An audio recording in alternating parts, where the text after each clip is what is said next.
Hello guys, this is Suman your maths teacher. कैसे हैं आप सब? आई होप सब अच्छे होंगे और अपनी स्टडी को भी आप बेहतर तरीके से कंटिन्यू कर रहे होंगे। जो हमने हमारी महासंग्राम सीरीज़ का 7th वीडियो लिया था, उसमें हमने 12 जनवरी 2023 का सीटेट का पेपर का मैथ का पार्ट लिया था। आज ये उसकी सेकंड पार्ट है, यानी कि 8th वीडियो में हम जो 12 जनवरी को पेपर हुआ था उसके क्वेश्चन 11 to 30 करेंगे।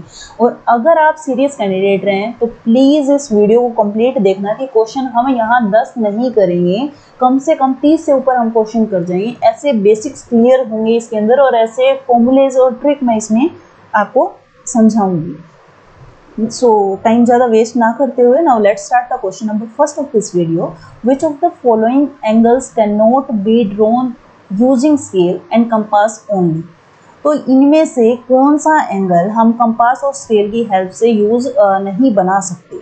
विच of the following angle can not be drawn, जो स्केल और कंपास की हेल्प से हम नहीं बना सकते। तो ये बात ध्यान रखना कि जो स्केल और कंपास से एंगल्स बनाए जाते हैं ना, वो ऑलवेज 15 का मल्टीपल होता है। क्या होता है? मल्टीपल होता है, मल्टीपल ऑफ 15 कि जितने भी एंगल्स होंगे वो हम स्केल और कंपास की हेल्प से बना सकते हैं। तो 15, 105 और 135 ये तीनों के तीनों हमारे पास 115 के टेबल में आते हैं, बट 40 नहीं आता। सो 40 डिग्री का एंगल हम स्केल और कंपास की हेल्प से नहीं बना सकते। नाउ नेक्स्ट क्वेश्चन इज, अब यहीं देखिए, if the major of exterior angle of regular polygon is 45 degree then the number of its sides. ये क्वेश्चन करवाने से पहले मैं आपको 6 फॉर्मूलाज बताऊंगी, यानी कि 6 क्वेश्चन हो सकते हैं, डिफरेंट क्वेश्चन। और एग्जाम में 6 नहीं, उससे भी डिफरेंट तरीके से क्वेश्चन आपसे पूछा जा सकता है। सो 6 फॉर्मूले या ट्रिक्स मैं आपको बताने जा रही हूँ। पहली ट्रिक क्या होगी कि अगर मान लीजिए आपको कोई भी एक्सटीरियर एंगल पूछे, सम ऑफ एक्सटीरियर एंगल, सपोज कीजिए कि मेरे पास ये ट्राइंगल है, क्लियर है, तो इनके एक्सटीरियर एंगल का सम क्या होगा? Sum of exterior angles. Always कोई भी पॉलीगन हो आपके पास वो ऑलवेज 360 रहेगा, चाहे वो आपके पास ट्राइंगल हो, स्क्वायर हो, पेंटागन हो, हेक्सागन हो, कुछ भी फिगर हो, सम ऑफ एक्सटीरियर एंगल आपके पास ऑलवेज क्या होता है? 360 होता है। क्लियर है? And second formula, second trick भी आप इसको कह सकते हैं कि सम ऑफ इंटीरियर एंगल्स किसी भी फिगर का, जैसे कि आपको ट्रायंगल में तो पता होता है ना कि ये ट्रायंगल के तीनों एंगल का सम जो है हमारे पास 180 होता है ना। तो किसी भी, अगर मान लीजिए आपको पेंटागन दे दे, हेक्सागन दे दे, डेकागन दे दे, कुछ भी फिगर दे दे, तो उसका फॉर्मूला आपके पास क्या होता है? 2n-4, बाहर क्या आएगा? मल्टीप्लाई में 90 आएगा। जैसे ट्रायंगल में साइड n हमारे पास नंबर ऑफ साइड को डिनोट करता है, n मेरे पास 3 है, यहाँ हम पुट करें तो 3 2 6 -4 इंटू 90 है ना। यहाँ से क्या हो जाएगा? 2 इंटू 90 हमारे पास क्या आएगा? 180 आएगा। ऐसे ही आप किसी भी फिगर, यहाँ n क्या है मेरे पास? Number of side. अगर सपोज कीजिए पेंटागन की बात कर रहे हैं तो यहाँ 5 हो जाएगा, हेक्सागन की बात हो तो n मेरे पास 6 हो जाएगा। ठीक है। नाउ तीसरा फॉर्मूला, तीसरी ट्रिक हमारे पास क्या होगी? Each angle. अगर कोई फिगर इक्विलेटरल है, यानी कि उसकी सभी लाइन सेगमेंट क्या है? इक्वल हैं, तो ईच एंगल आपके पास क्या आएगा? Each angles equal to 2n-4, यानी कि sum of interior angle divided by क्या आ जाएगा? Number of side n। Clear है? जैसे सपोज कीजिए कि ये क्या है हमारे पास? इक्विलेटरल ट्रायंगल है। आपको पता है कि इसके ट्रायंगल के तीनों एंगल का सम जो होता है ना, वो आपके पास क्या होता है? 180 होता है। मैं सिंगल एंगल फाइंड आउट करना चाहूँ तो नंबर ऑफ साइड मेरे पास है n, मैं 3 से डिवाइड करूँ तो हमारे पास क्या आ जाएगा? 60 हो जाएगा। ट्रायंगल 3 आपको पता होता है। अब मान लीजिए कि एक पेंटागन गिवन है आपके पास, ठीक है। अब सपोज कीजिए कि इसके एंगल का सम तो आपको गिवन है, बट आपसे पूछ ले कि इसका एक एंगल क्या होगा, और इसके लिए बशर्ते आपको क्या होना चाहिए? नंबर ऑफ साइड्स, यानी जो साइड्स जो है ना वो इक्वल होनी चाहिए, रेगुलर फिगर होनी चाहिए। जैसे इसमें दिया है ना रेगुलर पॉलीगन, इसका मीनिंग क्या है? लाइन सेगमेंट से बनी हुई एक क्लोज फिगर जिसकी हर एक साइड इक्वल होगी। क्लियर है? तो आप क्या करेंगे? नंबर ऑफ साइड से उसको डिवाइड कर देंगे। यहाँ n नंबर ऑफ साइड को डिनोट करता है। ओके, नाउ फोर्थ हमारे पास फॉर्मूला क्या होगा? Sum of interior angle plus exterior angle. ऐसा भी क्वेश्चन पूछा जाता है एग्जाम में। सम ऑफ इंटीरियर एंगल्स, यानी कि सभी सम ऑफ इंटीरियर एंगल का sum and sum of exterior angle का सम आपके पास क्या होता है? 180 होता है ऑलवेज। ठीक है। अब फिफ्थ फॉर्मूला हम क्या करेंगे यहाँ पर, और ये जो मैं आपको फिफ्थ ट्रिक या फॉर्मूला आपको बता रही हूँ ना, ये तो 100% पूछा जाता है सीटेट में। मान लो अब हमारे पास जनवरी में 2023 के अगर सीटेट के 6 पेपर हुए ना, तो 5 पेपर में या 4 पेपर में तो ये क्वेश्चन आता ही आता है। Number of diagonals, number of diagonals of a polygon.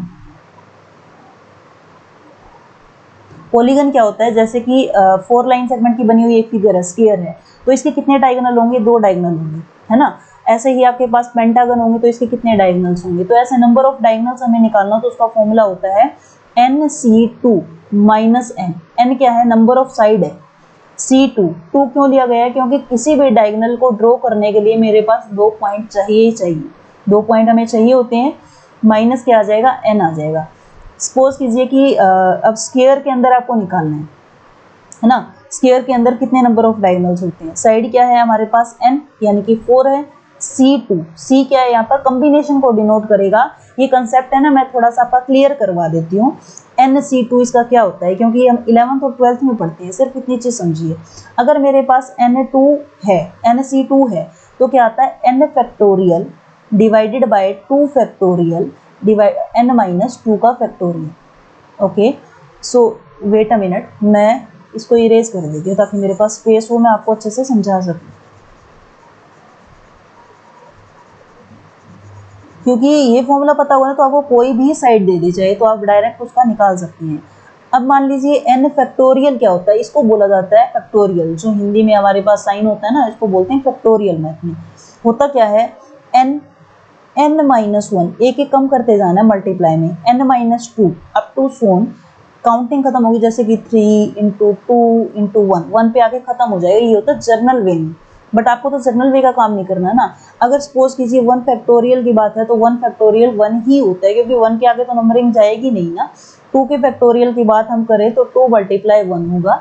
3 factorial की बात अगर हम करते हैं तो 3 मल्टीप्लाई 2 मल्टीप्लाई 1 होगा। ठीक है, अब बात आती है कि NCR, मैं जर्नल फॉर्म में अगर आपको बताऊं तो इसका फॉर्मूला क्या होता है, n का फैक्टोरियल डिवाइडेड बाय r का फैक्टोरियल n माइनस, यानी कि दोनों का डिफरेंस n माइनस r का फैक्टोरियल। ठीक है, अब मान लीजिए कि मेरे पास दिया हुआ है 5 फैक्टोरियल।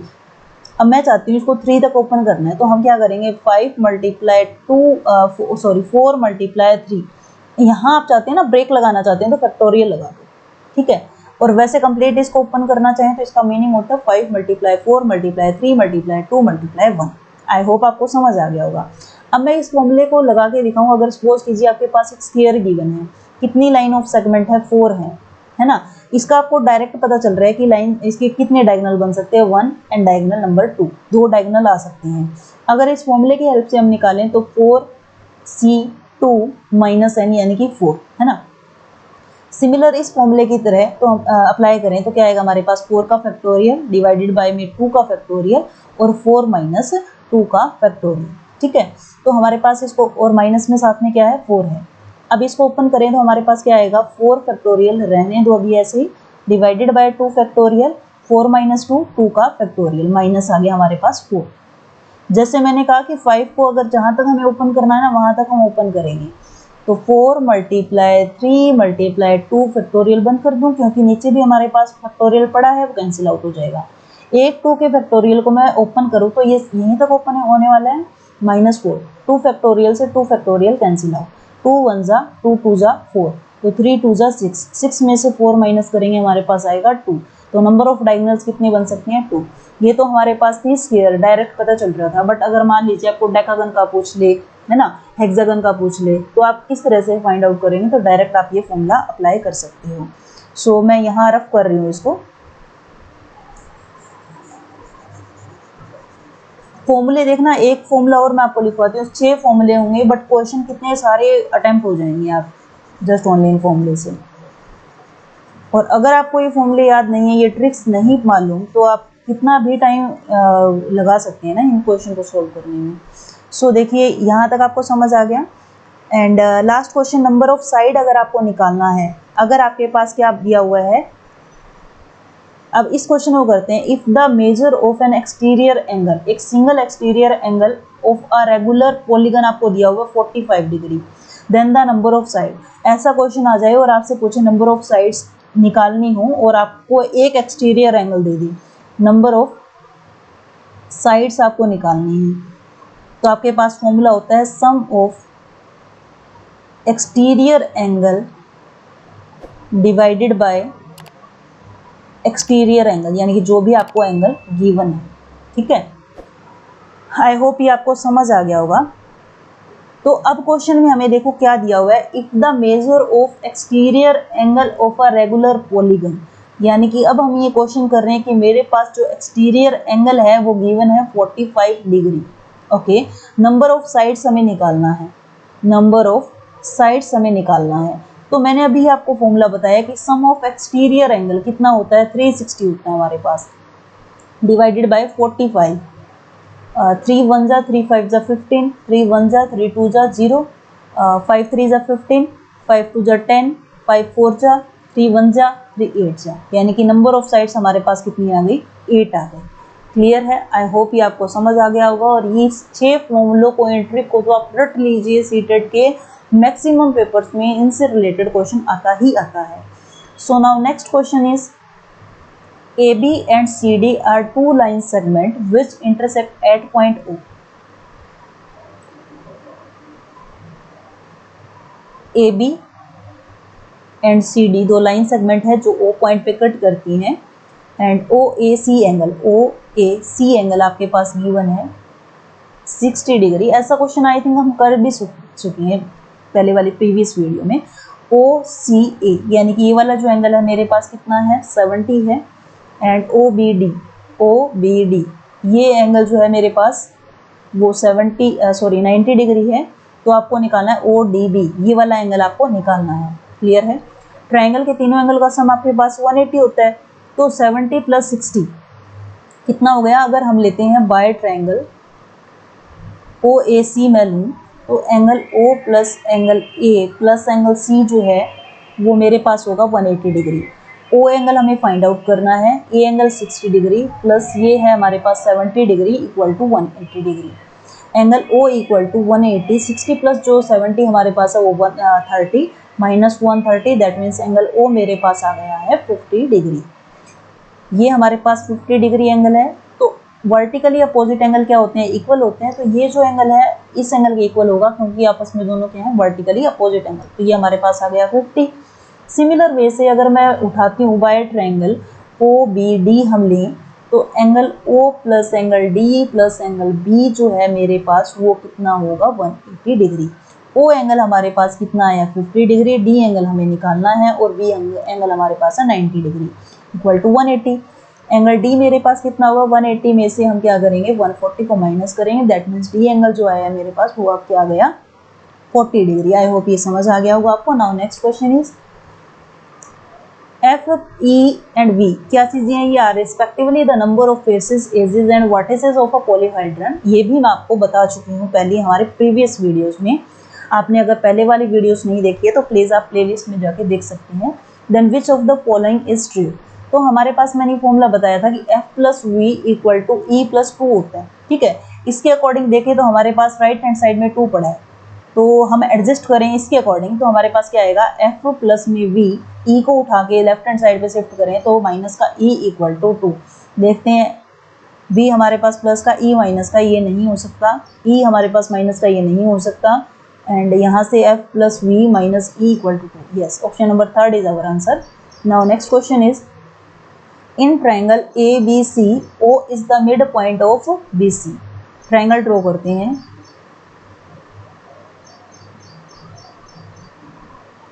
ABC मेरे पास ट्रायंगल है, O is the mid point of BC। O mid point है, दैट मीन्स जितना ई वैल्यू इसका होगा उतना ही वैल्यू इसका होगा। क्लियर है, मिड पॉइंट है तो हमने क्या किया, A को O से मीट किया। अब क्या गिवन आगे, OA और OB ये दोनों इक्वल हैं, ये इक्वल है इसके।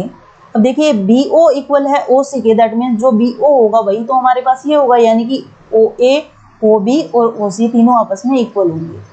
OBA एंगल हमारे पास है 54 डिग्री। OBA ये हमारे पास है 54 डिग्री। क्लियर है, देन हमें एंगल निकालना है OCA। OCA एंगल हमें निकालना है। आपको पता है कि अगर आइसोसेलेस ट्रायंगल आपके पास होती है, ये साइड इक्वल है तो इसके सामने वाला ये एंगल, इसके सामने वाला ये एंगल दोनों इक्वल होते हैं हमारे पास। क्लियर है? सो अगर मैं ट्राइंगल देखती हूँ ए बी ओ के अंदर, ए ओ इक्वल है ओ बी के, ठीक है ना, तो हमारे पास इस साइड के इसके इक्वल एंगल है 54, तो इसके इक्वल भी तो एंगल यही होना चाहिए। बाय आइसोसेलेस एंगल की प्रॉपर्टी अगर हम लगाते हैं, ये भी हमारे पास क्या होगा 54 होगा, है ना। तो बाय ट्राइंगल अगर मैं ए ओ बी लेती हूँ, by triangle A O B हम कंसिडर करें तो तीनों एंगल का सम हमारे पास क्या होगा 180 होगा ना। Angle A plus angle B plus angle O मेरे पास होगा 180 डिग्री। ए एंगल हमारे पास 54 है, बी एंगल हमारे पास 54 है, plus angle O equal to 180 degree. तो यहाँ से एंगल ओ मेरे पास क्या आएगा 180 माइनस 108। तो आप इसको माइनस करें तो आपके पास आएगा 27। यस, एंगल ओ मेरे पास आ गया 72, यानी कि ये जो एंगल हो गया हमारे पास 72। अब मैं अगर एंगल ए ओ सी की बात करूं तो ये कंप्लीट एक लाइन जो है वो 180 डिग्री का एंगल फॉर्म करती है। टोटल 180 है, मुझे निकालना है ए ओ सी, तो हम क्या करेंगे 180 में से 72 को माइनस कर देंगे, 180 माइनस 72, तो वो ही सिमिलर वैल्यू आएगी हमारे पास 108 अगर माइनस करते हैं तो। अब ये एंगल आपके पास क्या आ जाता है 108, है ना। अब देखिए कि ये हमारे पास है 108। अब ये साइड ए ओ साइड के इक्वल है ना, तो जो एंगल सपोज कीजिए कि मैं इसको लेट करती हूँ मेरे पास x, तो इसके सामने एंगल x है, तो इस लाइन के सामने भी तो एंगल x होगा, ये भी मेरे पास x होगा।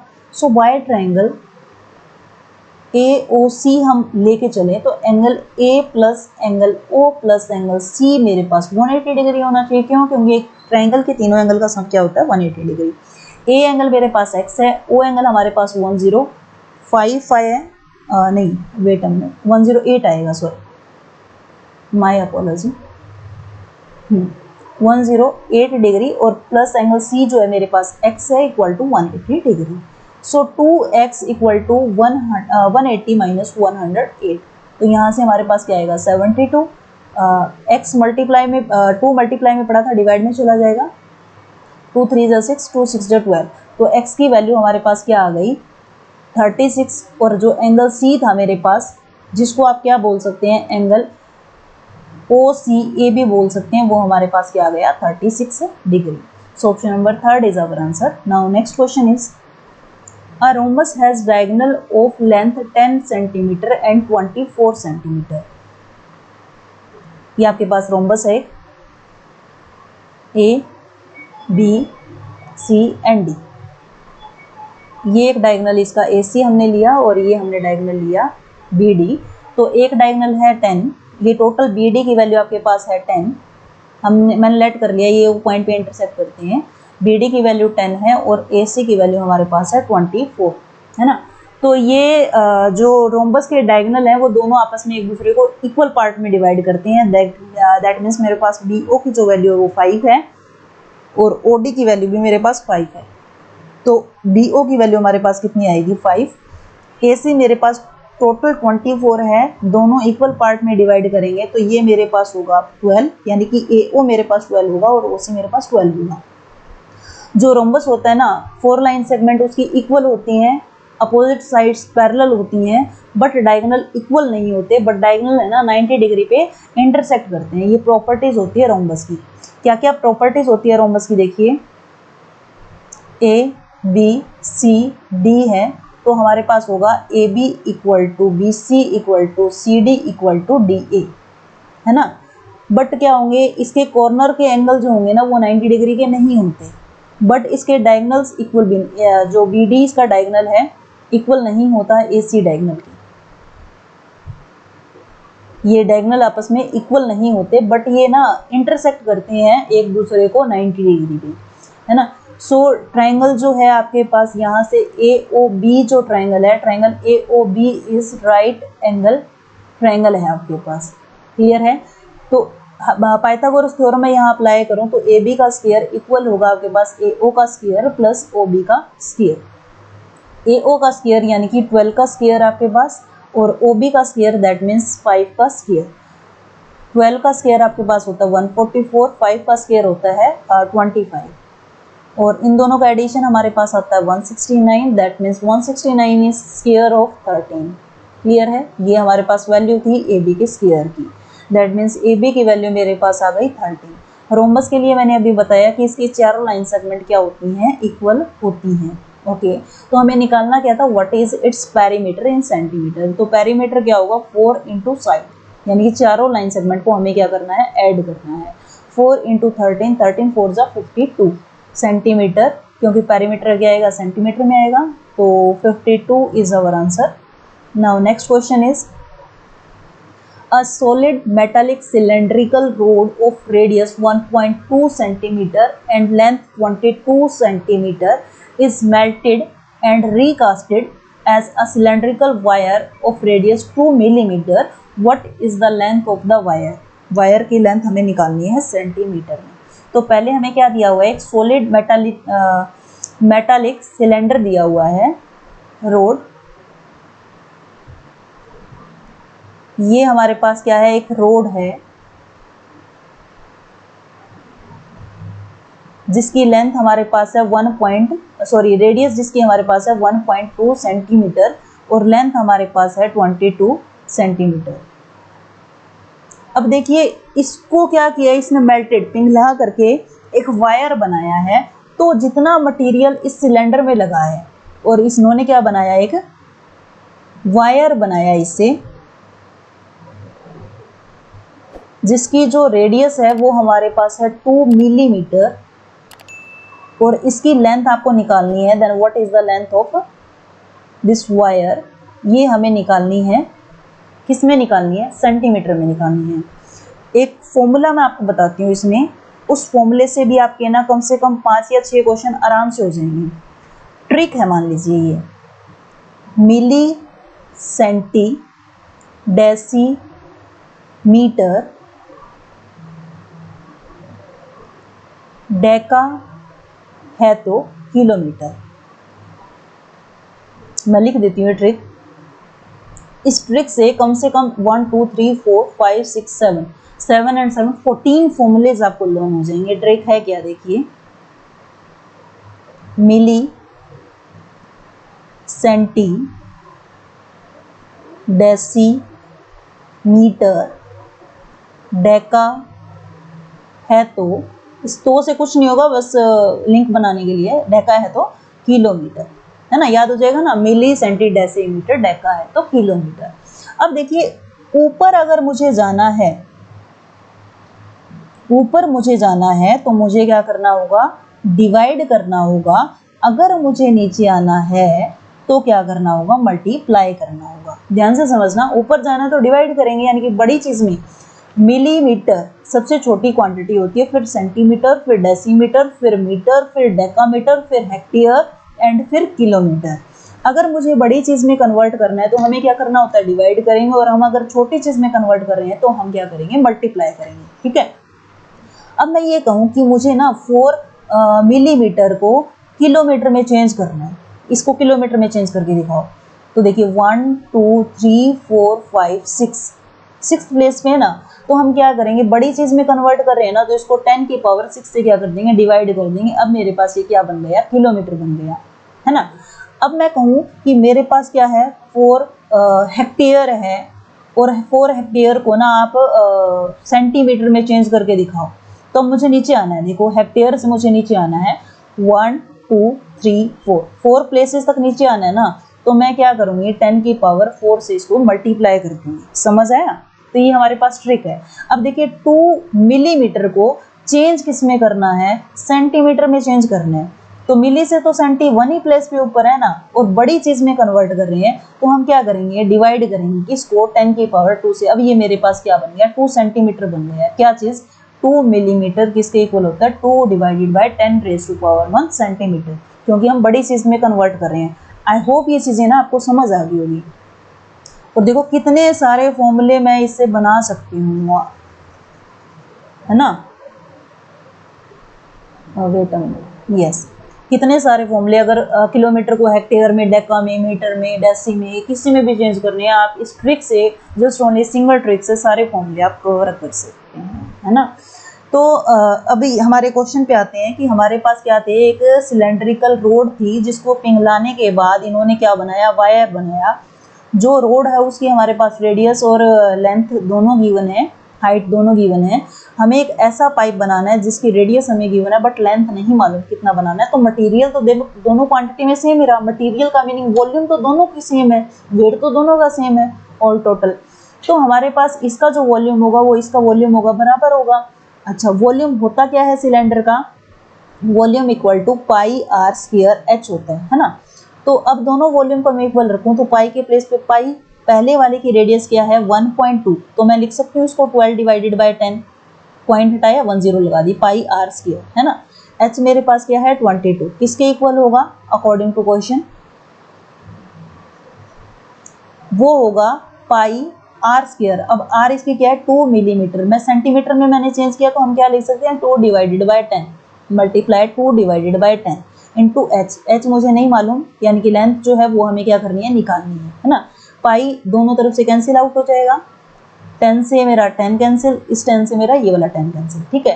2 और 2 मल्टीप्लाई में पड़ा है, डिवाइड में आएगा तो कैंसिल आउट होके आएगा यहाँ पे 2 6 जा 12, 2 6 जा 12, तो 6 6 जा 36, मल्टीप्लाई करूँ 22 से तो 2 6 जा 12, 2 3 जा 6 और 1 7, 2 6 जा 12 और 7, यस 2 9 7, तो 792 ये सेंटीमीटर उस वायर की, इस वायर की लेंथ आ जाएगी हमारे पास, क्लियर है। Now next question is 5 cubical wooden block है हमारे पास, having side 10 centimetre, each are joint end to end in a row. देखिए क्या है आपके पास, एक क्यूबॉइड है ना, क्यूबॉइड होती है 3D फिगर ऑफ स्केल। तो इसकी क्या है 10 लेंथ है, तो ब्रेड्थ भी 10 होगी, हाइट भी 10 होगी, है ना। तो ऐसे इन्होंने क्या किया 5 बॉक्स लिए, 2 3 4 एंड 5, 3 4 5, ये 3D फिगर है। आई होप आप इसको समझ रहे होंगे कि किस टाइप से इन्होंने लगाए हैं। अब ये कितने टोटल हैं 1 2 3 4 5, 5 ब्लॉक लगाए हैं, तो टोटल लेंथ देखिए 10 10 10 10 10, तो टोटल आपको अगर देखें ना तो ये फिगर है ना ऐसी बन चुकी है, आप शायद इमेजिन कर पा रहे हैं तो इसको, ये फिगर हमारी बन चुकी है इस टाइप की, गॉट इट। तो जो टोटल लेंथ है वो तो मेरे पास कितनी हो गई, अब 50 हो गई, है ना। ब्रेड्थ मेरे पास वही रहेगी 10 और हाइट भी मेरे पास 10 रहेगी, क्योंकि इन्होंने तो लेंथ वाइज इसको सेट की है ना। तो ये हमारे पास क्या बन गया, एक क्यूबॉइड बन गया जो कि 3D फिगर होती है रेक्टेंगल की। अब क्वेश्चन पे आते हैं, 5 cubical wooden blocks having side 10 centimeter each are joined end to end in a row. What is the cost in rupees of painting the surface of the solid so formed at the rate of 10 पैसे per centimeter? कहता है कि अगर 1 centimetre square के 10 पैसे लिए जाते हैं तो इस टोटल को पेंट करने के लिए कितने रुपए लेगा। पेंट करने का मीनिंग उसको हम क्या कर रहे हैं, उसका एरिया निकाल रहे हैं ना।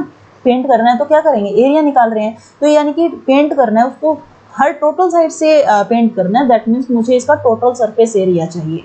तो टोटल सरफेस एरिया जो क्यूबॉइड का होता है वो हमारे पास होता है 2 bracket LB plus BH plus में HF, है ना। ये आएगा भी कैसे, जैसे इसका हम एरिया निकालेंगे बेस वाले का तो LB आएगा, है ना। ऊपर वाले रूफ का निकालेंगे तो LB आएगा, यानी कि 2LB। फिर हम 2 कॉमन निकाल लेते हैं, 2 साइड वाले फेसेस और 2 आगे और पीछे वाले फेसेस, क्लियर है। सो यहाँ से अगर मैं वैल्यू सब्स्टिट्यूट करूँ, L की वैल्यू मेरे पास है 50 इंटू B की वैल्यू मेरे पास 10 प्लस B की वैल्यू मेरे पास 10 और हाइट 10। यहाँ L लेंथ को डिनोट करता है जो कि आपके पास 50 है, B ब्रेड्थ को डिनोट करता है जो कि आपके पास 10 है और H हाइट को डिनोट करता है जो कि आपके पास 10 है। प्लस हाइट मेरे पास 10 है और लेंथ मेरे पास है 50। तो 50 को 10 से मल्टीप्लाई करूँ 500 प्लस 100 प्लस 500, तो यहाँ से मेरे पास टोटल आता है 2 और 1100। तो टोटल हम निकालें तो 2200 सेंटीमीटर स्क्वायर, क्योंकि एरिया ऑलवेज किस में आएगा, आपके पास स्क्वायर के अंदर आएगा, है ना। तो अब क्या कहता है, 1 सेंटीमीटर स्क्वायर की कॉस्ट हमें दी हुई है 10 पैसे, पैसे दिया हुआ है। अगर रुपीस में चेंज करना है तो हम क्या करें, बड़ी क्वांटिटी में चेंज करना है ना, तो 1 रुपए के अंदर 100 पैसे होते हैं, रुपीस में चेंज करेंगे तो हम 100 से क्या कर देंगे, डिवाइड कर देंगे। अब ये क्या बन गए, रुपीस बन गए हमारे पास। बट हमें कॉस्ट कितने की निकालनी है, कॉस्ट हमें निकालनी है और टोटल सरफेस एरिया की, जो कि हमारे पास है 2200 सेंटीमीटर स्क्वायर, है ना। तो वो हमारे पास क्या आएगा, 10 डिवाइडेड बाय 100। 1 की कॉस्ट इतनी थी तो इतने की कितनी होगी, मल्टीप्लाई में यहाँ से आएगा 2200, 2 जीरो से 2 जीरो कैंसिल आउट, 22 को 10 से मल्टीप्लाई करेंगे तो 220 रुपीज़ हमारे लगेंगे इस टोटल ऐसी फिगर को कलर अप करने के लिए। Okay, now next question is, if the mean of these values is m and the mean of these values is p, then what is the value of m plus p? So mean हम निकालते हैं तो sum of number divided by number of numbers, sorry total जितने भी numbers हैं, तो हम सम इनका निकालें, दैट मीन्स m मेरे पास क्या होगा, 10 plus 4 plus 5 plus 3 plus 2 plus 6 plus 7 plus 3, कितने नंबर हो गए, 1 2 3 4 5 6 7 8। तो हम क्या करेंगे, 8 से इसको डिवाइड कर देंगे, क्लियर है। सो 10 प्लस 4 हमारे पास 14, 19, 11 सॉरी 22, 24 and 30 and 40.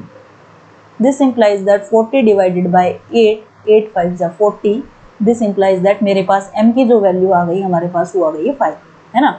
नेक्स्ट देखिए, कहता है कि मीन अब क्या है, 2 5 3 11 m और 10 का p है, दैट मीन्स p की वैल्यू हमारे पास क्या है, 2 प्लस 5 प्लस में 3 प्लस 11 प्लस m है, m की जगह पे मैं लिख सकती हूँ 5 प्लस 10 डिवाइडेड बाय, अब नंबर काउंट करते कितने, 1 2 3 4 5 6, 6 नंबर हमारे पास हैं, तो कितना आया, 2 प्लस 5 हमारे पास हुआ 7, 7 और 3 10, 10 और 11 21 और 26 और 10 36, 36 डिवाइडेड बाय 6, 6 1 जा 6 6 जा 36, तो हमारे पास p की वैल्यू आई है 6, क्लियर है।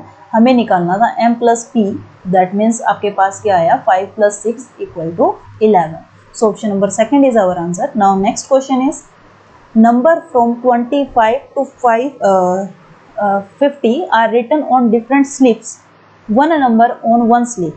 अब देखिए 25 से 50 तक हमारे पास टोटल नंबर है ना, टोटल नंबर मेरे पास बनेंगे 26,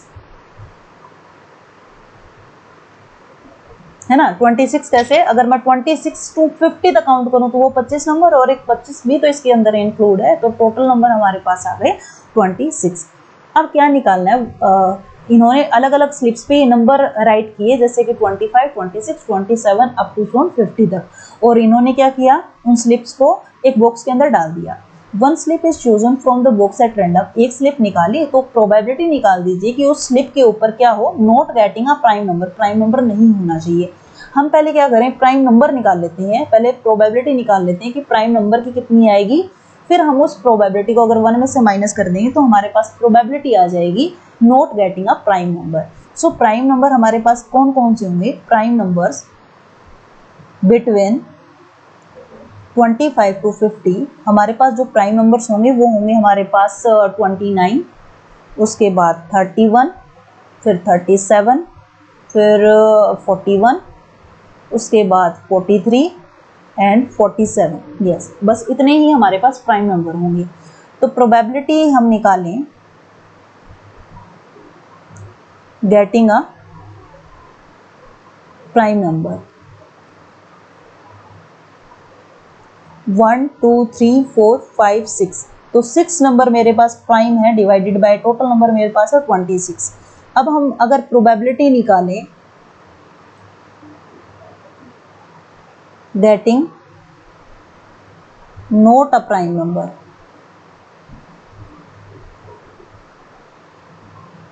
one minus 6 divided by 26, LCM लो तो मेरे पास क्या आएगा, 26 minus 6 divided by 26, this implies that 20 divided by 26, 2 1 जा 0, 2 1 जा 3 जा, यानी कि 10 डिवाइडेड बाय 13 हमारे पास वो प्रोबेबिलिटी आएगी कि जो स्लिप हम निकालें उनमें से कोई भी प्राइम नंबर नहीं हो। आई होप ये वीडियो आपको पसंद आई होगी। If you like this video then please like, share and subscribe my channel and please comment भी कीजिए, अच्छी लगे तो कीजिए, अगर अच्छी नहीं लगती है आपको वीडियो तब भी आप कमेंट कीजिए ताकि मैं आपके लिए कोई बेहतर कंटेंट लेके आऊँ। So thank you and have a nice day.